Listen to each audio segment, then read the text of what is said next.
안녕하세요. 수리논술 강좌를 맡게 된 프랙탈학원 원장 강희영입니다. 자, 수리논술의 강의를 선생님이 이번에 찍은 것은 이제 두 가지 형태로 찍게 됐습니다.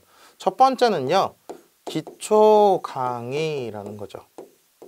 즉, 여기는 이제 개념이 들어가는 문제들이 들어가게 됩니다.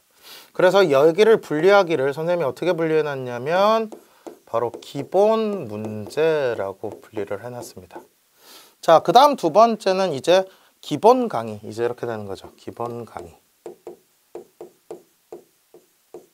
자, 이 안에는 이제 실전에서 나오는 바로 논술 문제를 선생님이 이제 집어넣어 놨습니다. 자, 그래서 이쪽은 이제 수리 논술 문제인데요.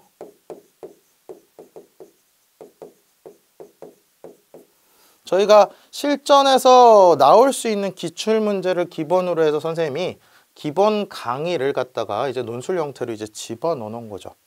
자, 그래서 요것을 볼 때 이제 어떻게 접근을 해야 되냐 이제 이런 얘기인데, 기초 강의를 먼저 듣고 기본 강의를 듣고 접근을 하셔야 됩니다. 그래서요, 문제를 볼 때 선생님이 이제 제약 조건을 줍니다. 그러니까 예를 들어 개념 강의를 볼 때 예를 들어 어떤 문제 같은 경우는 선생님 개념은 그냥 쭉 보고 그냥 지나가라고 하는 얘기도 있고요. 그러니까 실제는 문제를 먼저 풀기 전에 선생님하고 같이 문제를 풀고 나서 접근하는 문제들도 있고요. 자, 어떤 경우에는 이제 기본 문제를 먼저 풀고 다시 들어와서 보라고 선생님이 얘기하는 경우도 있습니다. 그러니까 그 경우에 맞춰서 여러분들이 이제 접근을 해주시면 될 것 같아요. 그죠? 자, 그리고 수리 논술은 가장 중요한 게 이제 이런 거죠. 이제 이런 것들이 중요하죠. 바로 어떻게 접근할 것이냐.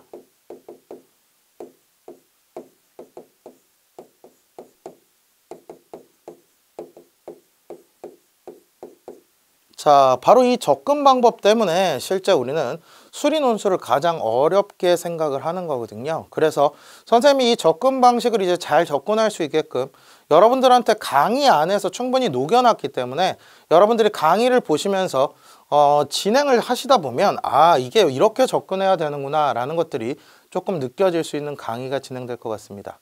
자, 그럼 선생님이 이제 목차부터 소개하면서 이제 찬찬히 한번 내용을 진행해 보도록 하겠습니다.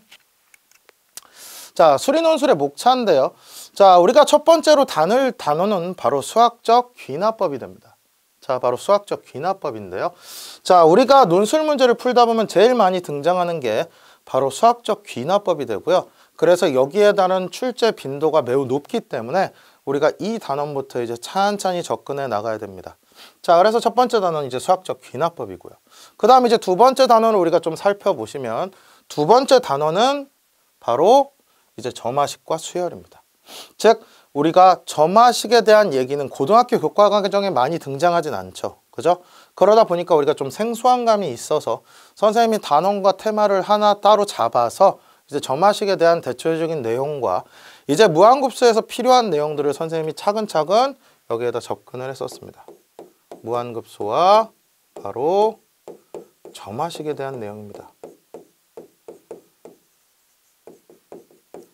실제 논술에서 수학적 귀납법과 바로 점화식과 수열 이쪽의 비중이 매우 높습니다. 그렇기 때문에 자, 우리는 이 부분을 간과하고 지나가면 안 되고요. 이 부분을 찬찬히 하나씩 체크하면서 이 강의를 따라오셔야 됩니다. 자, 이해됐습니까? 자, 그러면 이제 다음 단원도 우리가 한번 살펴보도록 합시다. 다음 단원인데요. 다음 단원은 이제 바로 극한이죠.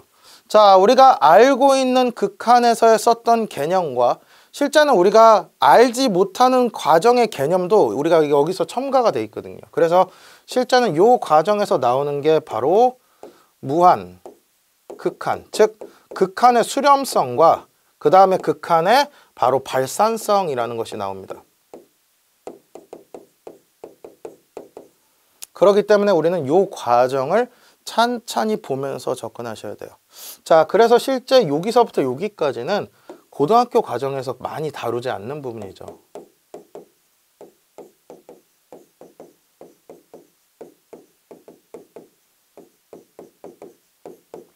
하지만 논술에서는 아주 중요한 키워드가 되기 때문에 여기 있는 과정들을 찬찬히 하나하나씩 보시면서 접근하시는 게 좋습니다. 자, 이해되시죠? 자, 그러면 이제 다음 이제 네 번째 목차도 한번 소개를 해보겠습니다. 자, 네 번째는요. 바로 미분입니다. 자, 우리가 미분은 수능과 매우 비슷한 형태로 출제가 되고요. 물론 문제의 패턴은 조금 다를 수 있지만 기본적인 개념들은 실제 수능과 매우 비슷하고요. 자, 우리가 첨가돼서 돼야 될 것들은 뭐 예를 들어 젠센함수라든지 그 다음에 평균값 정리를 이용하는 문제들이 조금 더 강화가 됩니다. 그래서 자, 젠센 부등식이라든지 바로 평균값 정리를 이용하는 문제들이 조금 더 이 미분 쪽에서 강세가 되면서 출제가 되기 때문에 이제 키포인트가 여기 이거만 있는 건 아니고 실제는 우리가 수능에서 쓰는 키포인트도 다 갖고 있지만요.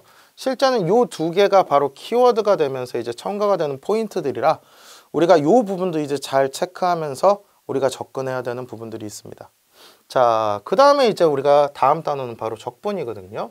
자, 적분을 한번 봅시다. 그럼 우리가 적분 같은 경우는 어떠냐? 적분 같은 경우는 실제 우리가 수능에서 다른 과정과 매우 비슷한 형태로 출제가 되고요. 다만 다른 점이 있다면 얘도 역시나 공식화를 시켜서 자, 우리가 간단히 풀 수 있는 방법들을 선생님이 5단원에서 많이 제시를 할 겁니다. 그래서 예를 들어 대표적인 게 바로 왈리스 공식이라든지요. 뭐 그 다음에 또 이런 것들 있죠. 인테그랄 0에서부터 a까지 ft의 dt가 바로 2분의 1의 인테그랄 0에서부터 a까지 바로 ft에다가 더하기 f의 a-t의 dt 뭐 또는 그 다음 이제 반복 적분을 쉽게 하는 방법이라든지 여러 가지들을 선생님이 이 적분 안에서는 바로 공식화가 제일 중요하거든요. 그래서 이 공식화를 통해서 많은 것을 제시하려고 합니다. 자, 그 다음 봅시다. 이제 바로 6번째인데요. 6번째는 이제 순열조합입니다. 자, 순열조합 확률입니다. 순열조합 확률에서 우리가 중요 키워드가 되는 것들은요. 실전 이쪽에서 제일 많이 나왔던 건 이제 바로 NHK가 제일 많이 나왔습니다. 그 다음에 이제 이 조합과 요 안에 이제 하나가 더 들어가 있겠죠. 바로 이항 정리입니다. 그래서 우리가 순열 조합, 이항 정리, 확률을 통해서 우리가 이제 내용을 정리할 거고요. 자, 얘는 이제 우리가 보통 키포인트로 잡는 이 확률 쪽은 우리가 수능과 매우 비슷합니다. 수능과 매우 비슷. 그렇기 때문에 실제는 우리가 이쪽은 실전 문제를 통해서 거의 문제들을 다루면 될 것 같고요. 그 다음에 선생님이 이제 강조를 둔 부분은 바로 순열과 조합이고요. 이항 정리 쪽에서 바로 NHK에 대한 이제 출제 빈도가 제일 높기 때문에 이제 그쪽에 강세를 줘서 선생님이 이제 문제들을 편집했고 만들었습니다. 자, 여기까지 이해되시죠? 자, 그럼 이제 마지막 단원이 이제 통계에 대한 얘기도 선생님 좀 진행해 보겠습니다. 통계인데요. 자, 통계는요. 실제 우리가 고등학교 교과과정과 나온 것과 매우 비슷한데요.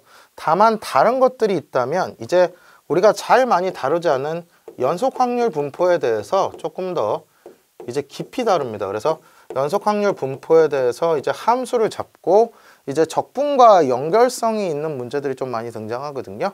그래서 그런 것도 이제 선생님이 찬찬히 하나하나씩 맞춰서 다루도록 하겠습니다.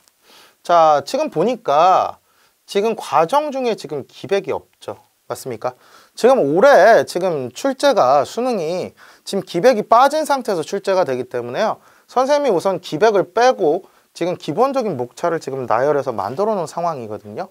자, 만약에 지금 대학교에서 이제 입시가 정책이 발표돼서 대학교에서 기백이 들어간다 그러면 선생님이 여기에다가 첨가해서 이제 기백 강의를 찍어서 올리도록 하겠습니다.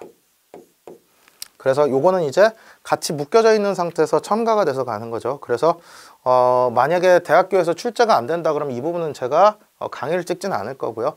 만약에 대학교에서 이제 출제가 된다는 얘기가 이제 발표가 나기 시작하면 제가 선생님이 기백 강좌도 뒤에서 찍어서 더 연결을 시켜 드리도록 하겠습니다. 자, 여기까지 이해됐습니까? 안 됐습니까? 이해됐습니까? 자, 그러면 선생님이 이제 그 강좌에 앞서서 우리가 과연 어떻게 공부를 해야 되겠느냐라는 거죠. 자, 그래서 강의를 더욱 잘 활용하는 방법에 대해서 이제 우리가 얘기를 해보면 이제 이렇게 되는 겁니다. 자, 첫 번째 이제 기본 문제가 먼저 등장하거든요. 자, 기본 문제를 볼 때 우리는 어떤 생각을 갖고 봐야 되냐? 강의를 들으면서 개념을 익혀야 된다라는 거죠. 자, 그 다음에 선생님이 아까 한 가지 더 얘기했었죠. 어떤 얘기를 했었죠? 바로 선생님이 스톱하라는 문제는, 스톱이라고 얘기하는 문제는 다시 풀어보고 이제 진행을 하라는 얘기죠. 그리고 선생님이 이제 다시 동영상을 스톱하지 말고 그냥 강의를 보라는 문제들은 그냥 그 강의를 따라서 찬찬히 진행을 해주시면 됩니다. 그래서 이 문제를 볼 때 우리가 제일 좋은 건 이거죠. 만약에 문제를 보고 문제를 풀 수 있을 것 같으면 먼저 접근을 해보는 것이 제일 좋고요. 만약에 그게 안 되면 강의를 보시고 강의를 가서 한번 다 적어보신 상태에서 다시 한번 오답노트 형태로 정리해 보시는 것을 권해드립니다. 오답노트. 자, 그 다음 이제 두 번째는요. 두 번째는 지금 구성이 이렇게 되죠. 두 번째는 바로 수리논술 문제입니다. 그죠? 수리논술 문제를 우리가 접근할 때는 어떻게 접근해야 되냐? 바로 풀어보고 강의를 들으셔야 됩니다. 만약에 수리논술 문제를 그냥 선생님 강의를 듣고 바로 접근하다 보면 실제는 선생님이 문제를 푸는 거지 여러분들이 문제를 푸는 게 아니기 때문에 실제는 이해는 잘 될 수 있지만 문제는 자기가 풀려면 턱턱 막히게 됩니다. 그러니까 반드시 문제를 풀어보고 강의를 들을 것을 선생님은 권해드립니다. 수리논술이 가장 어려운 점은 뭡니까? 바로 어떻게 접근할지가 가장 어렵지 않습니까? 그죠? 그래서 선생님이 얘기를 들으면서 찬찬히 선생님을 따라서 강의를 진행하다 보면 수리논술도 이제 좋은 결과를 얻을 수 있을 것 같습니다.